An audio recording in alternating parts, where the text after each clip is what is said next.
அது ஏன் அது மாதிரி நடக்குது யோசிச்சு பாருங்களா நீங்க? ஒரு வாக்குறுதி கொடுத்து அந்த வாக்குறுதியை காப்பாற்ற முடியாத காரணம் என்ன சொல்லுங்க பாப்போம். காரணம் என்ன? எனக்கு தெரியல. ஒரு வாக்குறுதி கொடுக்குறீங்க, அந்த வாக்குறுதி உங்களால காப்பாற்ற முடியல, என்ன காரணம்? இயலாமை தானே காரணம். என்ன இயலாமை? என்ன இயலாமை? எந்த தேவைக்காக நீங்க போறீங்களோ அதில் நீங்க பலவீனப்பட்டிருக்கீங்கன்னு அர்த்தம்.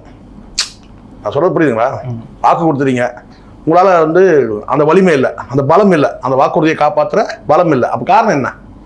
உங்களுடைய பலத்துல என்ன இருக்கு? உங்க பலத்துல பலவீனம் இருக்கு. பரவாயில்ல, இப்போ ஒரு பிரச்சனை, பலத்துல பலவீனம் இருக்கலாம், பலவீனத்துல தான் பலம் இருக்கக்கூடாது. புரியுங்க சொல்றது? சில பேர் சொல்ல வந்துருக்கலாம், நான் குடிச்சதான் நான் ஸ்டடியாக வண்டி ஓட்டுவேன் நம்புறேங்க, அதுதான் பலவீனத்தில் பலம்ன்றது. அது ஆபத்து. பலத்தில் பலவீனம் இருக்கலாம்.